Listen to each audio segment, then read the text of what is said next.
warahmatullahi wabarakatuh. Perkenalkan, nama saya Dede Pratama Eno. Saya berasal dari kelas B Agroteknologi tahun 2020. Nomor induk mahasiswa saya D1A020031. Pada kesempatan kali ini saya akan menjelaskan tentang pemahaman desa, di mana saya akan menjelaskan juga 5 jenis desa. Yang pertamanya desa mandiri, yang kedua desa maju, yang ketiga desa berkembang, yang keempat desa tertinggal, dan yang terakhir desa sangat tertinggal. Oke, sebelum kita lebih lanjut tentang pemahaman 5 jenis desa tersebut, kita harus memahami pengertian desa itu sendiri. Oke, desa dalam gambaran umum ialah suatu gejala yang bersifat universal, terdapat dimanapun di dunia ini. Dan selanjutnya sebagai komunitas kecil yang terikat pada lokalitas tertentu sebagai tempat tinggal secara menetap atau sebagai tempat pemenuhan kebutuhannya. Dan yang paling utama, terikat pada sektor pertanian. Oke, untuk teman-teman apakah sudah mengerti tentang pemahaman desa? Nah, desa menurut saya sendiri ialah sebuah warga yang tinggal di satu tempat yang terdiri dari berbagai golongan, berbagai suku, berbagai ras, dan berbagai agama. Oke, selanjutnya saya akan menjelaskan tentang pengertian desa mandiri, di mana pengertian di desa mandiri ini terdapat 3 pengertian. Yang pertama, desa mandiri ialah desa yang bisa memenuhi kebutuhannya dan tanpa melibatkan bantuan dari pemerintah. Jikalau ada bantuan pemerintah, mereka hanya menganggap itu hanya stimulan dan perangsang saja.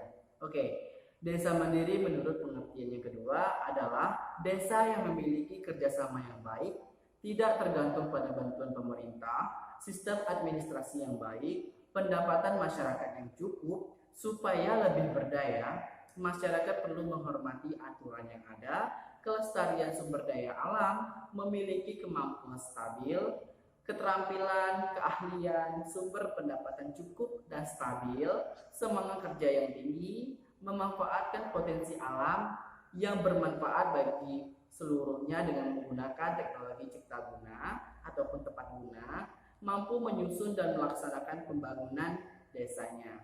Oke, desa mandiri menurut pengertian ketiga yaitu desa yang mampu mengatur, mengontrol, dan membangun desanya dengan maksimal potensi yang ada di desanya dan kemampuan masyarakatnya dan tidak tergantung pada bantuan pihak luar. Oke, selanjutnya saya akan menjelaskan apa saja yang dikembangkan oleh desa mandiri tersebut. Oke, yang pertama, pastinya dia mengembangkan sarana dan prasarana yang memadai, baik itu pendidikan, perkantoran, kesehatan, tempat ibadah, dan informasi, dan akses jalan dan komunikasi tentunya. Yang kedua, peningkatan pendapatan dan kesejahteraan. Yang ketiga, pemanfaatan sumber daya alam yang berkelanjutan. Yang keempat, kemampuan untuk menunjang pembangunan sendiri. Yang kelima, kemampuan untuk memenuhi kebutuhan sendiri. Yang keenam, kemampuan untuk mengatur dirinya sendiri. Yang ketujuh, tidak tergantung pada bantuan dari luar. Yang kedelapan, punya sumber pendapatan sendiri. Yang kesembilan, masyarakat mampu dan bergotong royong untuk membangun desa tersebut. Yang ke-10, peningkatan keterampilan. Yang ke-11, kemandirian dan pemberdayaan. Yang ke-12, terbuka dengan pemerintah. Yang terakhir, adanya aturan-aturan desa serta harus bisa membiayai aparat desa. Oke, selanjutnya saya akan menjelaskan apa saja faktor-faktor yang mempengaruhi terbentuknya desa mandiri tersebut. Oke, yang pertama saya akan menjelaskan dari faktor potensi sumber daya manusia. Oke, sumber daya manusia di sini memiliki 3 faktor. Yang pertama, masyarakat desa mempunyai motivasi dan budaya yang tinggi. Yang kedua, mempunyai jiwa wirausaha yang kuat. Yang ketiga, mempunyai kemampuan dan keterampilan tertentu yang mendukung pengembangan potensi lokal. Selanjutnya adalah potensi dari sumber daya alam. Di sini terdiri dari 3 faktor juga. Yang pertama, potensi desa mempunyai daya saing untuk dikembangkan. Yang kedua, pengelolaan potensi desa secara berkelompok oleh masyarakat. Yang selanjutnya, skala usahanya berbasis sentra yang dilakukan oleh masyarakat tersebut. Nah, selanjutnya adalah faktor dari pasar. Nah, di mana faktor dari pasar ini terdiri dari dua faktor. Yang pertama, produk yang dikembangkan masyarakat dibutuhkan di pasar tersebut. Yang kedua, produk masyarakat mempunyai daya saing pasar. Dan faktor yang terakhir adalah faktor kelembagaan dan budaya lokal, di mana faktor di sini terdiri dari satu faktor, yaitu pelaksanaan program didukung oleh kelembagaan desa yang menjunjung tinggi kearifan lokal. Oke. Dan saya akan menjelaskan juga hal-hal apa yang harus diperhatikan dalam membangun desa mandiri. Oke, di sini terdapat 5 hal-hal yang harus diperhatikan. Yang pertama, terbatasnya ketersediaan sumber daya manusia yang baik dan profesional. Yang kedua, terbatasnya ketersediaan sumber-sumber pembiayaan yang memadai, baik yang berasal dari kemampuan desa itu sendiri maupun sumber dana dari luar. Yang ketiga, lemahnya peran kelembagaan sosial ekonomi di pedesaan tersebut. Yang keempat, kurangnya kreativitas dan partisipasi masyarakat secara lebih kritis dan rasional. Yang kelima, kurangnya jejaring komunikasi dan informasi serta teknologi pada masyarakat pedesaan. Oke, saya akan menjelaskan juga ataupun memberitahu tujuan yang akan dicapai oleh desa mandiri tersebut. Pastinya yaitu mengembangkan atau pengembangan desa mandiri berbasis kawasan pedesaan untuk mewujudkan kemandirian masyarakat pedesaan agar mampu mendayagunakan dan mengoptimalkan potensi sumber daya ekonomi, sosial, dan lingkungan hidup untuk kesejahteraan masyarakat. Oke, manfaat apa saja yang dicapai oleh desa mandiri tersebut? Oke, di sini terdapat 4 manfaat. Yang pertama, berkembangnya potensi desa untuk meningkatkan kesejahteraan masyarakat di wilayah melalui penciptaan lapangan kerja. Yang kedua, meningkatnya kegiatan usaha ekonomi dan budaya berbasis kearifan lokal di desa.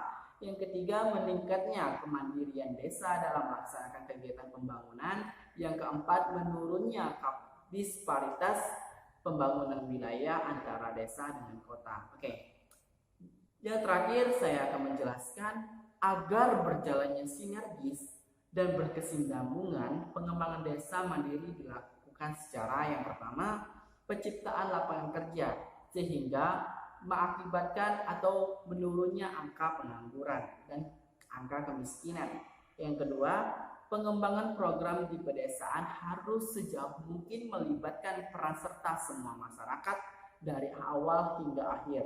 Yang selanjutnya, komoditas yang dikembangkan mengacu pada potensi yang dimiliki oleh desa tersebut dan layak untuk dikembangkan.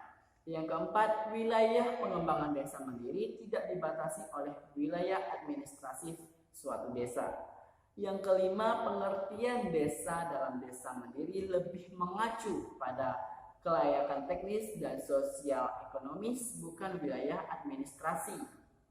Yang terakhir, yang keenam adalah kelembagaan berbasis budaya dan kearifan lokal. Oke, menurut saya cukup sekian penjelasan desa mandiri, dan saya akan menjelaskan lebih lanjut tentang desa maju, di mana desa maju memiliki pengertian desa yang memiliki tingkat pertumbuhan ekonomi yang cepat sehingga berhasil dalam pembangunan mencapai kesejahteraan hidup yang merata bagi masyarakatnya, di mana desa-desa maju ini memiliki ciri-ciri. Yang pertama, tingkat pendidikan dan penguasaan ilmu teknologi dan komunikasi itu sudah cukup tinggi.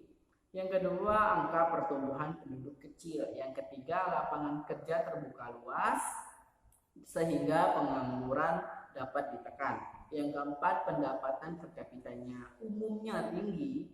Yang selanjutnya, fasilitas umum yang disediakan pemerintah itu memadai. Yang selanjutnya, komoditas ekspor pada umumnya merupakan hasil barang jadi ataupun hasil barang industri. Dan yang terakhir, sistem produksi serba mesin. Oke.